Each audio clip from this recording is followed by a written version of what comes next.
Maue, olha, gente, aqui em mais uma entrevista online. E dessa vez eu tô muito feliz, porque é um cara que eu sei que apoia várias coisas e várias iniciativas que, inclusive, eu já fiz por aí. Hoje a gente está conversando com o Rafael Lourenço, conhecido como Cafu. Na verdade, se eu falar Rafael Lourenço, talvez ninguém conheça ele, mas se eu falar Cafu, todo mundo sabe quem é. É um cara super famoso, ele é formado em estatística e fez mestrado em finanças e economia na FGV. E é um cara que tem muita experiência, que tem uma carreira brilhante, e o nosso foco aí do nosso bate-papo vai ser nessa carreira dele, como ele conseguiu decolar tão rápido, quais são as dicas que ele pode dar pra gente. Mas antes de começar as questões, Cafu, se você me permite, eu queria falar uma coisa que é uma das coisas que me chama muita atenção em você. Eu não sou a melhor amiga do Cafu, a gente não se conhece há muito tempo, mas quando iniciou-se uma iniciativa aí que chama Data Revolution, modelando cientistas de dados para o mercado, eu, cara de pau como sou, saí pedindo ajuda e doações para todo mundo que eu precisava de ajuda de grana para conseguir realizar o projeto.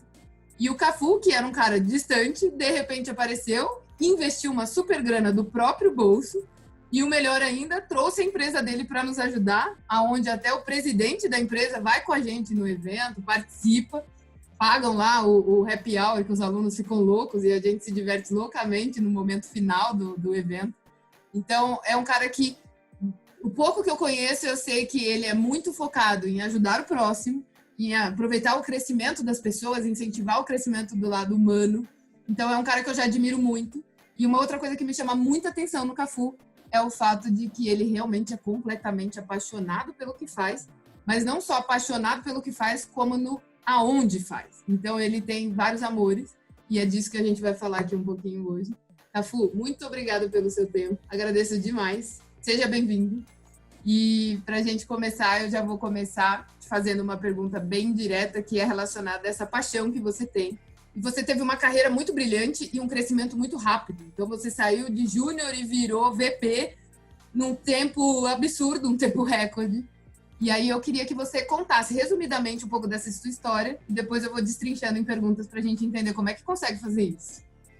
Ótimo. Bom, primeiro, obrigado pelo convite e é bem legal para mim, porque eu assisti várias das entrevistas anteriores e aí tá do lado de cada telinha é bem legal. Bom, respondendo a sua pergunta, então, eu acho que parte dessa escalada de carreira, assim, acho que a resposta mais fácil é dizer que ela aconteceu em função do crescimento da empresa onde eu estou inserido. Então, por sorte ou mérito, escolher uma empresa que cresça é o jeito mais fácil, né? Digamos, o atalho para crescer, porque em uma empresa estável, ainda que oportunidades de crescimento sejam possíveis, eu acho que sempre tem alguém está ocupando a função. O legal é que quando eu entrei na ClearSale, que é a empresa onde eu estou até agora e onde eu fiz boa parte dessa escalada que você comentou, não havia um vice-presidente executivo internacional, porque a ClearSale sequer estava fora do Brasil. Então, o fato de ter precisado expandir geograficamente abriu essa função, só para dizer essa última passagem que eu fiz. Então, acho que esse é o resumo da minha história, passa muito e se mistura muito com a história da ClearSale, mas para dizer aonde eu comecei, depois de me formar na Unicamp, como você disse, eu trabalhei um tempo com consultoria em geoestatística e inteligência de mercado. E então a ClearSale foi meu segundo trabalho, não o primeiro, mas sempre envolvido com ciência de dados, estatística e analytics. Muito bem. E aí, você falou geoestatística, me lembrou o Maurílio. Então você também conhece, já trabalhou com o Maurílio, que já foi entrevistado aqui no canal também, né? Exatamente, fui estagiário na empresa onde ele começou os primeiros passos dele com geoestatística. Ai, que genial. Então, quer dizer, todo mundo, a gente se conhece, tudo misturado, não adianta. Exatamente. E aí eu queria que você me contasse, então, essa relação com a ClearSale, que você brilha o olho quando fala da Clear e realmente teve um crescimento muito rápido. Na sua carreira, você começou entrando lá como analista e em menos de 2 anos você já virou gerente. Como é que foi isso e como é que foi essa mudança? Como é que vira gerente tão rápido e como que você enxerga seu amadurecimento nesse período inicial da carreira? Bom, eu acho que, de novo, que a razão pela qual isso acontece rápido faz parte, obviamente, algum nível de mérito meu, mas também o crescimento da empresa e das necessidades da empresa. Quando você mencionou na introdução, aliás, agradeço pelas palavras, essa coisa de gostar ou de aproveitar e de ter brilho no olho para ver o crescimento das pessoas, eu acho que isso também passa muito pelo próprio time, seja direto, seja par, seja superior e tal, né? Então, eu acho que uma coisa que valeu muito a pena nesse primeira passagem que você comentou aí, foi a conexão que eu tinha com os demais do meu time. Então, naquele momento, o meu gestor direto estava assumindo mais e mais responsabilidades, não na nossa área, não na área de analytics, então pegando mais responsabilidades administrativas, e a gente como time foi se unindo, né, para atender essas demandas sem uma centralização. E aí eu queria contar uma história rápida dessa primeira passagem, que é assim, a gente se uniu, éramos eu e mais 5, e aí o Bernardo, que é essa pessoa, que é o meu gestor direto e hoje CEO da ClearSale, ele já tinha me promovido a gerente ou coordenador, não me lembro. Só que ele queria comunicar com o time, isso. E aí, do meu jeito meio anárquico, assim, achava essa comunicação muito estranha, assim, não era natural para mim. Então, o que a gente fez foi uma dinâmica em que a gente organizou características, fez papeizinhos escritos com características interessantes num colega de trabalho em Analytics. E a gente foi organizando esses papeizinhos em dimensões, tipo componentes principais. E aí, uma delas a gente chamou de liderança. E aí a gente distribuiu esses papeizinhos com os nomes das componentes principais. E aí a minha expectativa é que eu ganhasse todos os de liderança. E o Bernardo falou, mas e se você não ganhar todos os de liderança? Como que a gente anuncia que o cara que não foi escolhido como líder vai ser o líder? E eu falei, mas eu quero tomar o risco. E aí, de fato, era eu e mais 5 papeizinhos de liderança vieram para mim. E no fechamento dessa dinâmica, aí a gente conseguiu anunciar. Então, acho que foi essa foi mais icônica, mas todas as demais passagens seguintes foram muito teamwork mesmo, assim, sabe? Tipo, muito junto com as pessoas que me levaram. Então, assim, boa parte dessas transições eu atribuo não a mim, mas à empresa e ao time. E acabei que estava ali no meio. E aí vem uma pergunta, então. Porque, pelo que eu estou entendendo, você era muito novo e o crescimento da empresa foi muito exponencial, então precisava ter essas ações. Você se considerava preparado para sair desse cargo e assumir um cargo de liderança? Eu era bocudo, né? Ainda sou. Então, uma das coisas que aconteceram, por exemplo, é que desde muito cedo, desde coordenador, eu já participava das reuniões de diretoria. Porque a coisa que me destacava, talvez em característica, era ter opinião sobre tudo, mesmo as coisas que eu não sabia muito direito. Então, acho que a resposta é não, eu não me sentia preparado, mas eu senti espaço para falar e dar minha opinião, contanto que ela viesse junto com uma oferta de ajuda, né? E aí a gente tem, como cientista de dados, como estatístico, uma vantagem grande, que é o olhar analítico, ele serve para responder, para ajudar muitas áreas, né? Então, eu não queria só dar opinião nessas áreas, mas a minha capacidade analítica talvez pudesse contribuir para elas também. Então, assim, não foi uma transição fácil, né? Você ter a sua performance, tipo assim, os seus feedbacks focados no que os outros fizeram e não o que você fez, é uma transição bem complicada, né? E eu acabei vendo muitas outras pessoas que eram brilhantes, muito mais do que eu, analistas, quando passam para essa figura da gestão, é muito complicado. Então, eu sofri como vejo muita gente sofrendo com essa transição. Mas, ao mesmo tempo, eu percebia, então, que esses skills, essas habilidades que eu tinha do ponto de vista de construir uma opinião com base em dados ou com base na minha capacidade de análise de cenário, foram bem úteis para essa transição. E se eu não me sentia super preparado, pelo menos consegui estudar um pouquinho, digamos assim. Então quer dizer que ser estatístico ajuda muito a você crescer na carreira, porque esse olhar diferente facilita muito a vida. Sem dúvida, sem dúvida. Essa, pelo menos, é a minha experiência pessoal. Claro que a gente não consegue necessariamente extrapolar para todas as empresas, porque nem todas as empresas têm no DNA essa coisa da tomada da melhor decisão, com base no que você tem de informação, mas num lugar em que isso seja bem-vindo, aí acho que sim, acho que esse olhar analítico, de maneira geral, independente de informação, mas prioritariamente analítico, ele ajuda em muita coisa, e aí, a mim, foi fundamental na minha trajetória. Genial, já estou apaixonada. Só que, como tudo na vida, tem aquelas partes difíceis. E aí, você consegue lembrar quais foram os pontos que você teve realmente que trabalhar e evoluir para conseguir navegar bem nesse cargo de liderança? Porque, realmente, as coisas mudam muito, né? Eu acho que houve duas transições importantes. A primeira é o que eu já comentei, né? você ter o seu feedback focado no trabalho dos outros é uma primeira transição super difícil. E a segunda transição muito difícil para mim foi, ok, agora eu tenho meu time, e em algum momento esse time chegou a ter 40 e poucas pessoas, e aí chega uma hora que os seus resultados, ou o seu feedback começa a ser baseado em outras pessoas e de outras áreas. E essa é uma segunda transição super difícil. Porque agora você tem que fazer, antes você fazia só através de você mesmo, depois você tem que fazer através das pessoas do seu time. E chega uma hora que você tem que fazer através das pessoas de outros departamentos. Até chegar no momento que você tem que fazer as coisas através de outras pessoas, de outras empresas, que aí é a atividade mais comercial, de relacionamento, que é ainda mais difícil que a transição, talvez que eu vivi mais recentemente. Então, acho que, para mim, que sempre valorizei muito, a coisa de admirar a empresa onde você está é muito interessante, mas é, ao mesmo tempo, meio que uma armadilha, porque você associa muito a sua avaliação do seu trabalho com a sua competência, né? Então, você ficar preocupado com o que as pessoas da sua empresa vão achar, ou o quanto elas te admiram, porque você as admira de volta, é um pouco uma armadilha nesse sentido. Então, não é fácil, porque agora eu estou sendo avaliado pelas pessoas a quem eu admiro, que eu gostaria que me admirassem, e eu não tenho nada muito que eu possa fazer a não ser influenciar as outras pessoas. E aí outros skills entram no jogo. Né? Pois é, então quer dizer, tem um lado aí humano que, pelo que eu estou entendendo, tem que ser muito bem aflorado para conseguir seguir na linha da gerência, certo? Totalmente, totalmente. A gente acredita na Clearseal muito na ideia e eu acredito muito nisso pessoalmente, na ideia de especialista, né? Da pessoa que entenda muito profundamente de um tópico e que, portanto, a gente queira gastar menos do tempo dela com gerência. Mas o componente humano de relacionamento, ele existe inclusive nessas funções de especialista.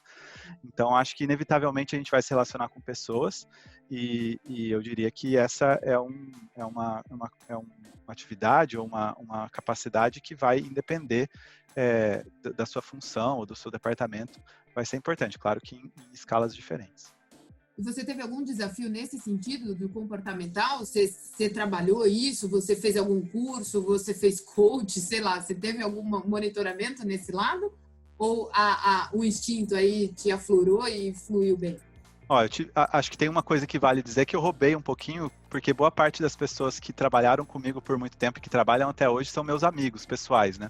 Então, tá numa empresa que cresce muito rápido, te dá a vantagem de você contratar, né? Então, quando eu entrei na Clearseal, a gente tinha um estagiário só, né? Ou 2 estagiários além de mim. Quando eu saí do Brasil para vir aqui para os Estados Unidos, onde eu moro hoje, meu time tinha, sei lá, umas 40 pessoas. O que significa que eu contratei 39, certo? E para contratar 39 durante 7 anos, ou 8 anos, que é o tempo que eu fiquei no Brasil, você, enfim, tem que entrevistar. Eu calculei outro dia, entrevistei mais de 250 estatísticos e matemáticos e cientistas de dados. Durante todo esse período. Exato. Então, acho que a primeira parte da minha resposta eu roubei um pouquinho, porque uma parte dessas pessoas eram meus amigos pessoais que eu tive a chance de trazer para trabalhar comigo, então eles já me conheciam, eu já os conhecia, né? Depois que essa primeira leva de amigos começou a não ser mais suficiente, né? A gente precisava de mais e mais gente, eu tive sim bastante desafio. Eu acho que esse jeito de opinativo que eu comentei, que ao mesmo tempo foi bom, ele gerou, obviamente, muitos desafios pessoais, eu comigo mesmo e de gerar desconforto nas pessoas, né? Porque a minha vontade de opinar e de ajudar nem sempre é bem vista, e às vezes é vista como arrogância, como uma série de coisas, né? Então a gente constrói, acho que gente mais nova, no meu caso, no cargo que se esperava de mim, ou mulheres versus um lugar tomado por homens, ou acho que qualquer posição que fuja do que se espera para aquela vaga ou para aquela função, gera uma certa casca na gente, né? Talvez você tenha vivido isso um pouco. E no meu caso, a minha casca, como pessoa nova numa posição de liderança, foi uma casca de autoconfiança, de arrogância, de me colocar. E isso, enfim, teve custos no meu relacionamento com uma série de pessoas e até na minha vida pessoal. Assim. Então, não foi só fácil, não. Ah, com certeza não. E aí, rapidamente, em 1 ano e meio, você virou diretor. Então, você falou muito do crescimento da empresa, mas é claro que tem muito do seu esforço, porque não foi todo mundo que começou que nem você que está no papel que você está hoje. E qual é a diferença entre um gerente e um diretor? Porque é muito comum quem está nos níveis mais baixos, principalmente, eu lembro direitinho isso na minha memória, diretor não faz nada. Qual que é a diferença? O que é a pressão interna para virar um diretor? Legal. Bom, eu como analista, também era do tipo que falava que o diretor não fazia nada, ou pelo menos não achava esses nomes de cargo inúteis, assim, né? E hoje eu me pego falando, não, mas essa é uma atividade que você não devia estar fazendo porque você é diretor, quem devia estar fazendo isso é o gerente. Eu acabo usando muito esses nomes de cargo no meu dia a dia. Portanto, de alguma maneira eu entendo, ou acho que entendo a diferença entre essas funções. E então, eu acho que assim, o gerente ele tem uma preocupação de coordenação do dia a dia, que é importante. O que faz de um gerente bem-sucedido é uma coisa diferente do que faz um diretor bem-sucedido. Então, na minha opinião, um diretor bem-sucedido tem que ser capaz de olhar, participar de ciclos mais longos, né? Então, um gerente, por exemplo, eu, enquanto gerente, me preocupava com aquela contratação para ocupar aquele problema. Para resolver aquele problema, né? Qual é o perfil da pessoa que deveria me ajudar com isso, qual é a experiência, qual é a formação, qual é o tipo de técnica que eu espero para resolver aquele problema em particular. Como diretor, eu acho que o que muda é a necessidade de eu fazer com que os gerentes e coordenadores e analistas embaixo de mim pudessem eles resolverem esses problemas. Então, por exemplo, ao chegar na função de diretor, eu aumentei ainda mais a minha relação com as universidades. Porque ao estar perto, por exemplo, da Unicamp, que foi a primeira universidade da qual me aproximei por ter estudado lá, eu começava a receber currículos, e a gente recebia na época 50 currículos por semestre, proativamente, tipo, a gente não abria vaga, eles chegavam nos nossos e-mails, né? Isso acho que é um bom exemplo de olhar a coisa no ciclo grande, né? Eu não tinha uma vaga que eu precisava preencher, que é o que o gerente talvez fizesse. Mas eu entendia que eu teria muitas vagas a serem preenchidas pelos próximos meses. E eu precisava achar uma fonte que me fizesse resolver esse problema num ciclo longo.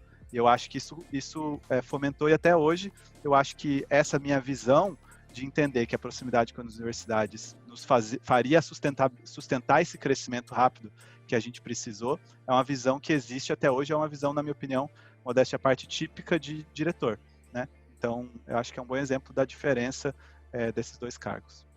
Então, agora ficou claríssimo por que, então, Cafu, Bernardo, todos esses incentivaram tanto o Data Revolution, porque não vai ser só da Unicamp, vai ser de várias universidades e está ali bem no cerne dos cérebrozinhos sendo produzidos para vocês levarem e fazerem o negócio crescer ainda mais, né? Então, agora exatamente. E eu acho que isso vale não só para a nossa própria empresa, mas para o mercado, né? À medida em que a linguagem do mercado passar a ser a linguagem analítica, quem sabe falar essa língua, eu entendo que tendo tido essa formação, vai ser mais valorizado. Então, seja para a gente contratar, seja para esses profissionais estarem em clientes ou em potenciais parceiros, quanto mais melhor, né? Então, eu acho que a gente tem que espalhar o Analytics pelo mundo. Genial. Gente, tá vendo? Por isso que eu amo ele à distância aí, ó. E aí, me conta uma coisa.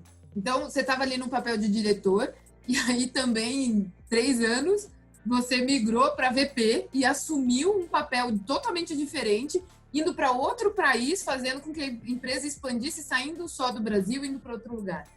Como que foi? Aí eu tenho 2 perguntas, né? Como que foi a transição de mudança de país? Porque aí ficou muito diferente, porque você vai relacionar, você mesmo colocou aí um ponto de depender de outras empresas agora, então o seu cargo também te exige. Então as 2 perguntas são, primeiro, como foi essa mudança de país? E 2, como que é assumir um cargo agora onde o seu feedback não é mais só o seu time, mas agora olhando um nicho muito maior? Eu vou responder primeiro a segunda pergunta. Eu acho que aí as duas transições foram muito, muito penosas e difíceis, né? Mas essa primeira, essa transição de cargo e de nível de responsabilidade, acho que foi, para mim, a mais difícil. Em função nem tanto da questão do cargo, embora também disso, mas principalmente que eu era diretor de Analytics.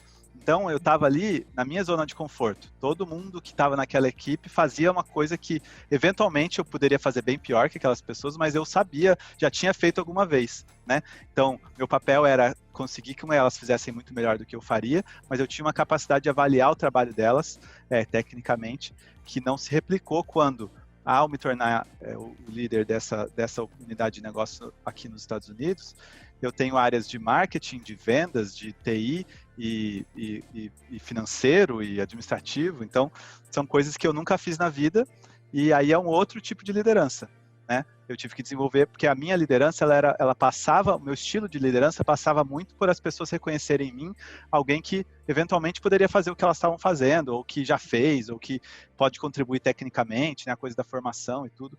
Então, até hoje, nos times de modelagem, que é a parte que eu gosto, uma das partes que eu gosto, eu tento influenciar de alguma maneira, né? Mas a parte mais difícil foi sair, gerenciar pessoas e atividades que eu nunca tinha feito, né? E aí o estilo de liderança muda completamente. Deixa de ser uma liderança técnica e passa a ser uma liderança, ou precisar ser, uma entre vários tipos de liderança. No meu caso, eu acho que é uma liderança assim. As pessoas talvez enxerguem em alguém que entende do negócio profundamente, né, do que a gente faz, para que a gente faz, como a gente faz, e que entende para onde a gente vai. Fora isso, é só saber escolher as pessoas e deixar elas serem autônomas, mas não tem muito shortcut, não tem muito atalho. Eu acho que, para mim, a resolução dessa ponte de interrogação foi a gente boa, a estar conectado o tempo todo e entender que meu trabalho depende de estar rodeado de pessoas muito boas. Com relação a pessoas boas também deve ser bem difícil, né? Mas eu vou esperar você responder essa mudança de país e depois eu vou cutucar nisso. Exato. Bem, no caso da mudança de país, para mim foi bem complicado, porque eu acho que quando você está num país novo, a coisa mais difícil é você perceber que você não sabe mais um monte de coisa que você sabia. Então, entrevista, por exemplo, entrevistas com pessoas de analytics, depois de ter feito tantas entrevistas quanto eu comentei, em geral, com meia hora de entrevista eu já entendi um pouco a pessoa, né? Só de poder trocar uma ideia sobre as matérias que a pessoa fez, se for um cargo mais júnior, ou as empresas pelas quais essa pessoa passou. Agora, quando você está num país novo, a formação não te diz nada. Eu fiz tal faculdade, tal curso, eu não entendo. O sotaque não diz nada. A roupa não diz nada. Um monte de coisa que que eu usava como informação, que construía a minha imagem sobre a pessoa e a minha habilidade de escolher aquela pessoa, deixou de, praticamente virou pó, né? Ainda mais num país que eu tinha poucas referências. A gente no Brasil tem muita referência dos Estados Unidos, mas eu tinha uma mentalidade, uma vivência de gosto pessoal muito mais alinhada com coisas europeias, talvez, do que com americanas. Não ouvia muita música ou filme americano, e por mais que no Brasil seja a principal referência. Então, eu perdi muito a base, assim, sabe? O ponto de partida. E aí realmente foi bem complicado. Acho que esse foi o maior desafio. E aí uma curiosidade que veio dessa sua fala agora é como é gerir pessoas de uma cultura completamente diferente da sua? Porque isso deve ser muito desafiador. Que aqui no Brasil já é desafiador você ser líder. Agora, como que é ser líder de alguém que foi criado e a cultura é completamente distinta da sua? E acho que eu adicionaria mais. Além de eu estar tendo que, então, gerenciar pessoas dos Estados Unidos e nos Estados Unidos, a gente ter criado uns escritórios em outros países, tipo no México, acrescentou mais complexidade ainda nessa sopa, né? Eu acho que bom, a primeira resposta é difícil, né? Então, como é? É difícil. E o instrumento para resolver é a empatia, assim. É tentar se colocar mesmo a própria percepção de que alguma diferença que você está enxergando pode ter sido fruto de uma diferença cultural e não só de desacordo ou de uma ideia errada que a pessoa teve, né? Só de você se permitir olhar para aquilo como uma possibilidade de o que você teria feito no lugar da pessoa? Na minha opinião, a resposta é sempre a mesma. Eu teria feito a mesma coisa. Se você se colocar no lugar da pessoa, com a cabeça da pessoa, você teria feito a mesma coisa, não tem outra resposta. Então, a empatia de verdade é o que você faria? A mesma coisa que ela fez. Então, você precisa entender isso, né? E quando você fala de diferenças culturais, você vai desde as questões de língua, né, de gerenciar isso numa língua que não é nativa para você, até o que significa um cumprimento, né, qual a expectativa dela, como a sociedade se organiza, né? No México, por exemplo, é uma cidade muito mais hierarquizada, as pessoas de diferentes classes sociais se falam muito menos entre si do que se você comparar com os Estados Unidos, em que eles se orgulham de ser o lugar das interações sociais e tal. Então, eu acho que a resposta, assim, o que eu estou aprendendo, por enquanto, é que o principal elemento ali é a empatia. E aí, então, de novo, volta para o lado humano, que é uma coisa que eu enxergo muito natural, assim. Hoje em dia eu vejo as pessoas falando, eu sou cientista de dados, eu lido com máquinas. Cara, você não vai só lidar com a máquina. Se você não tiver o lado humano, nada seu vai deslanchar. Porque eu fico muito doida da vida quando eu vejo aluno falando isso. Não, eu sou aquele nerd que vou ficar atrás do computador. Eu falei, filho, você vai morrer virgem. Porque se você não for para quem é o problema, que é negócio, interagir, você não vai conseguir resolver problema nenhum de ninguém. Não, E concordo plenamente. E aí, entrelaçando aí com a parte de gestão, tem que ter uma empatia gigantesca, porque senão como é que você faz as coisas funcionarem? Querendo ou não, você vai precisar sempre do outro, né? Exato, e mesmo se você der um passo atrás na figura da pessoa técnica efetivamente, eu acho que é muito raro que haja um problema em que as variáveis estejam bem pré-definidas e o que você precisa fazer é só achar a melhor técnica. Acho que, via de regra, a construção, o bom cientista de dados tem que saber construir o banco de dados, ou saber o que perguntar para o dado, não precisa perguntar para as pessoas. Só que o que acontece é que, em geral, também, via de regra, os processos não são tão bem documentados, não está em tudo no Google ou dentro da empresa nas documentações. Então, inevitavelmente, o seu modelo, seja supervisionado ou não supervisionado, ele vai passar muito pela sua habilidade de ter entendido o problema. E aí, você pode não gostar de fazer essa interação social, mas se você quiser ser um bom técnico, especialista, você tem que pelo menos fingir bem que você está, pelo menos fazer uma comunicação eficiente. Não precisa gostar de ser vendedor ou ser super extrovertido, mas o modeleiro é tão bom quanto as suas o modelo é tão bom, o modeleiro é tão bom quanto o seu modelo, e o seu modelo é tão bom quanto as variáveis que você imputa nele. E se você não entender o problema, as suas variáveis não vão ser boas. Então, eu acho que a questão humana passa sempre. Ai, ótimo, perfeito. Já valeu super a pena essa frase aí, porque realmente as pessoas têm que entender que o importante é entender o desafio do qual você está se trabalhando. E para entender, querendo ou não, você vai ter que se relacionar com uma pessoa, ou talvez fingir que você é uma pessoa, mas você vai ter que fazer perguntas. E para entender, definir bem o escopo, né? Até mesmo do ponto de vista acadêmico, né? Eu, durante a faculdade, fiz iniciação científica no Instituto de Biologia. E aí quase que eu era o ratinho lá, porque os biólogos ficavam em volta de mim, todo fazia um monte de perguntas estatísticas, eu não sabia responder nenhuma.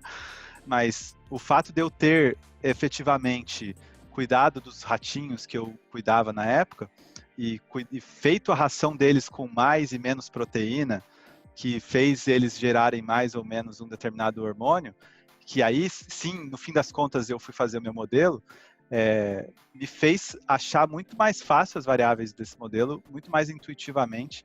Então, assim, estava inserido num contexto super acadêmico ali naquele momento e super pouco comercial, digamos assim, e mesmo assim foi fundamental a sujar a mão, né? Nesse caso, literalmente, fazendo ração, mas às vezes é só conversar com alguém mesmo.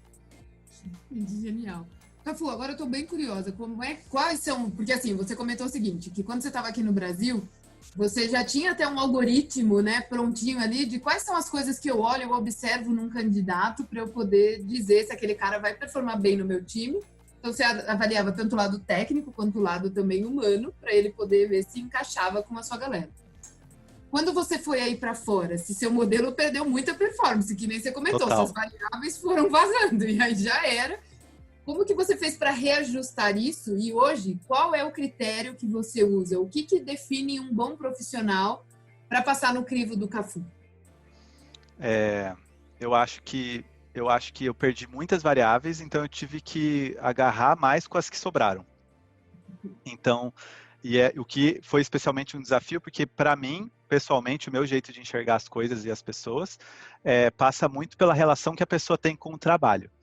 E a relação que a pessoa tem no trabalho, como ela descreve o que ela fez, ou para onde ela passou, por que ela trabalha, quem são as pessoas que ela admira, são perguntas bem pouco usuais aqui para o mercado americano.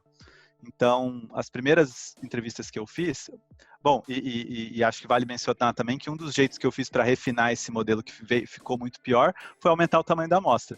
Então, para as pessoas que nas primeiras vagas que eu entrevistei, eu acho que aqui nos Estados Unidos eu já devo ter chegado a mais de 50 entrevistas, mesmo estando há pouco tempo. Talvez perto de 100, porque eu entrevistei muito. foi o meu jeito de aprender e de ouvir diferentes histórias, né? Mas existe uma restrição muito forte aqui, eu acho que até existe, acho que até vale a gente refletir sobre elas e sobre os viéses inconscientes que podem vir, mas uma restrição muito grande de você fazer perguntas pessoais durante a entrevista. Então, a recomendação dos recrutadores, por exemplo, é você fechar o caderno antes de perguntar, que você está anotando as coisas, antes de perguntar se a pessoa tem família, se a pessoa tem alguma religião, se a pessoa é de outro país, coisas que podem ser entendidas como discriminatórias, né? Mas voltando na minha principal variável, acho que a pergunta que eu costumo fazer direta ou indiretamente, por que você trabalha? Qual é e muitas vezes o jeito de saber por que a pessoa trabalha é onde ela quer chegar e a quem ela admira. Se a pessoa que ela admira ou as referências que ela tem são pessoas que... E por que ela admira, né? Então, daí dá para construir clusters. E aí eu percebo, pelo menos do jeito que eu leio, é que cada um se motiva por um jeito. E você tem, como empresa, ou como empregador, ou como gestor, que oferecer digamos, um menu de opções para a pessoa poder se beneficiar. Cada um é nessa história de motivação, ainda mais quanto mais novo é a pessoa e as gerações estão aprendendo muito com a coisa de ser si mesmo, né? Da autenticidade. Isso é muito positivo, mas ao mesmo tempo, os instrumentos antigos de motivação vão perdendo valor, né? Então, tem gente que é mais influenciada por questões financeiras e acho que é legítimo, né? Dependendo do momento que a pessoa está da vida dela, de construção de familiar, às vezes isso é um momento.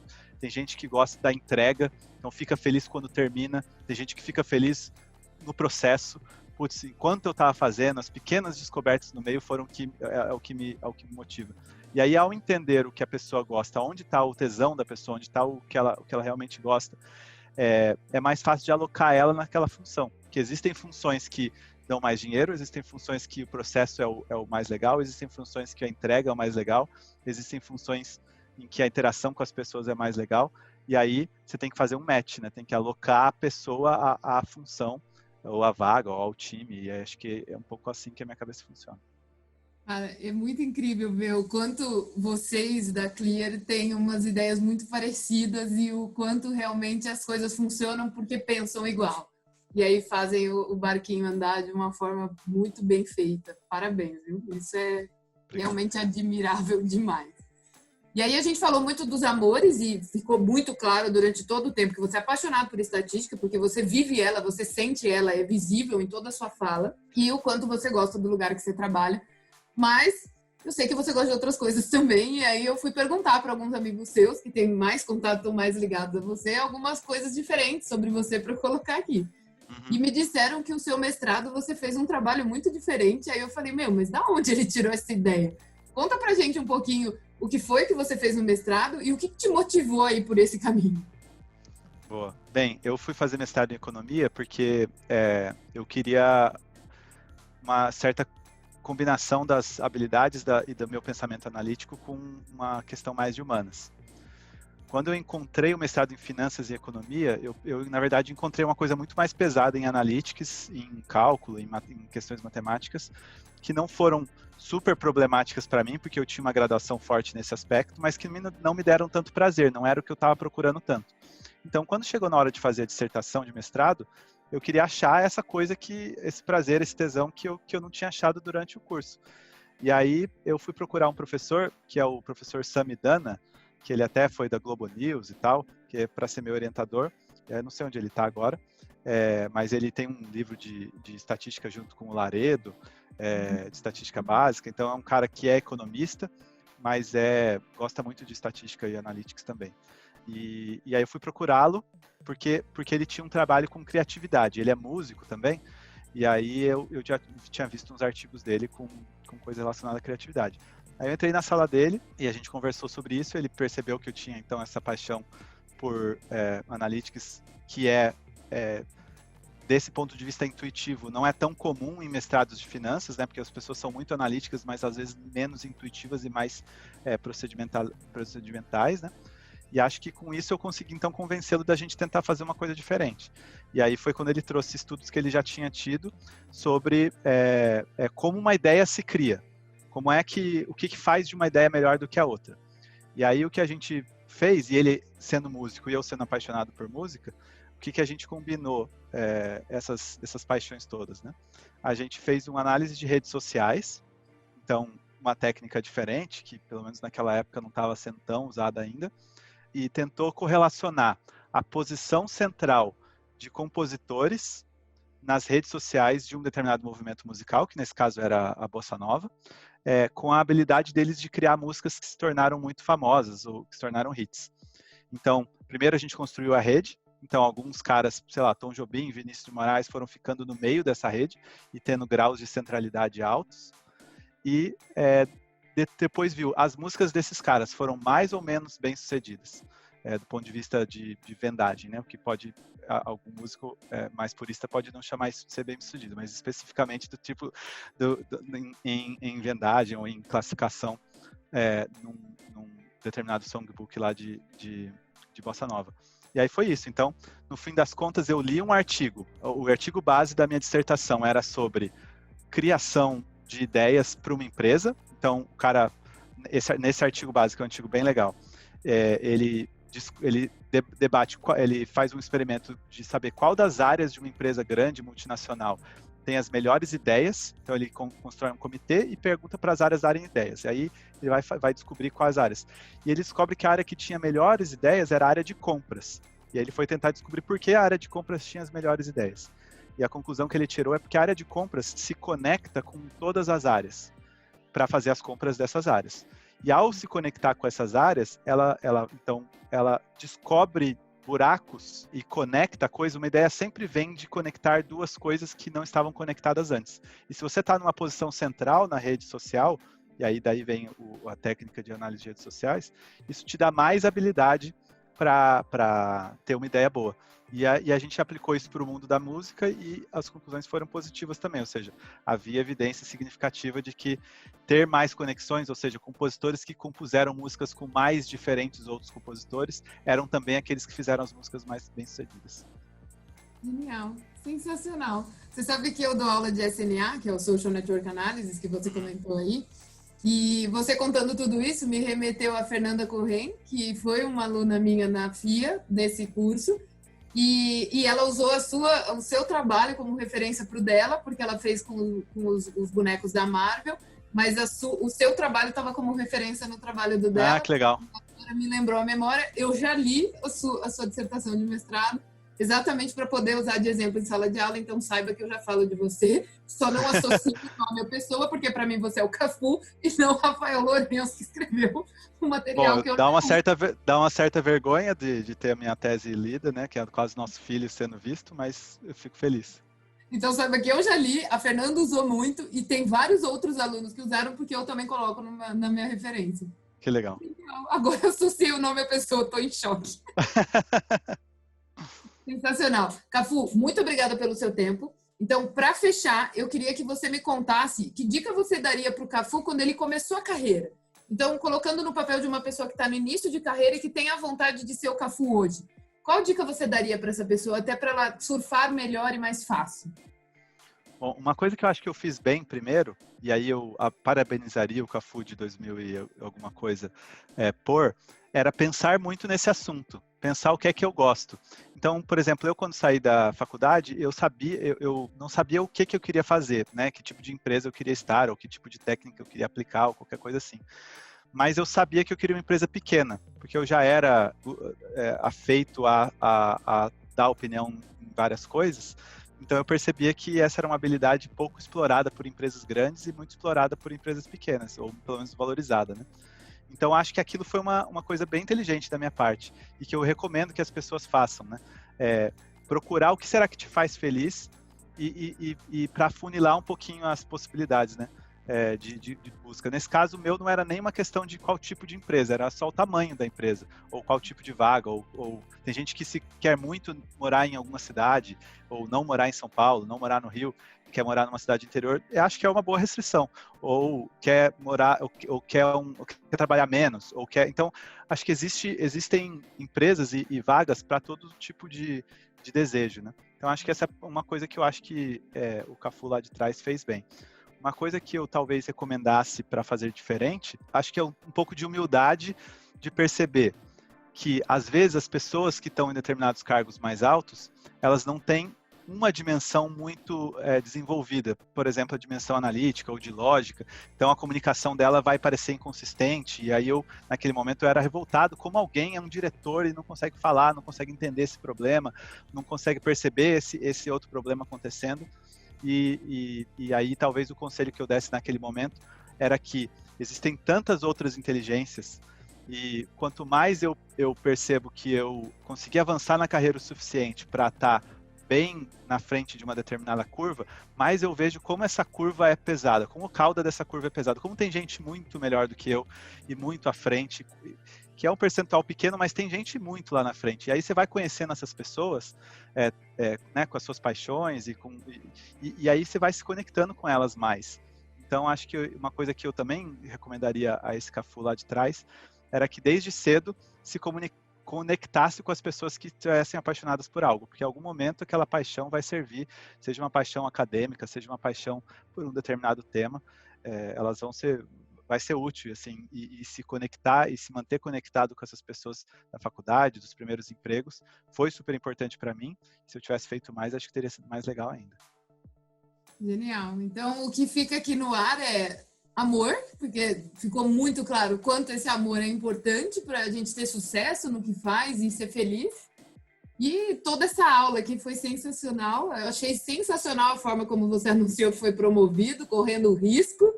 Então, muito estatístico na veia, né? Não, vamos fazer lá e eu vou ter que correr esse risco aí, porque vai mostrar. E ele usou a ideia de componente, sensacional. Meu, genial, eu só tenho que te agradecer, acho que foi um papo super rico, vai contribuir muito, com certeza. Muito obrigada pelo seu tempo, espaço aí na agenda, né? Lógico, tô falando com o VP, né? Tem que, né? Sensacional. Cafu, muitíssimo obrigada. Vou te dar uns segundinhos aí para você se despedir também. E se quiser passar alguma outra mensagem, fica à vontade. Não, obrigado você, foi um prazer. E eu tô sempre aberto para conversas aí, se alguém quiser entrar em contato, fique à vontade. Então, ó, pessoal, esse é o Rafael Lourenço, conhecido como Cafu. O link dele tá aqui embaixo, então se você quiser conversar com ele, o LinkedIn tá ali. É um cara que responde, é um cara que participa, vocês viram ali que ele busca muito essas conexões. Então, se você está se desenvolvendo, quer bater um papo com ele, procura. Pode ser que ele demore um pouquinho, mas ele vai responder. E se você já está no nível lá em cima também e quer fazer ele crescer ainda mais, também procura, porque ele é um cara super aberto para tudo. Como ele falou aí, a cauda é longa, mas sempre tem, pode ser probabilidade pequena, mas sempre tem alguém ali que pode subir a gente para cima, certo? Subir a gente para cima foi ótimo, né? Terminamos assim. Exato. Gente, muito obrigada. Espero que vocês tenham gostado e não esquece de adicionar ele ali também. Obrigada. Tchau, tchau.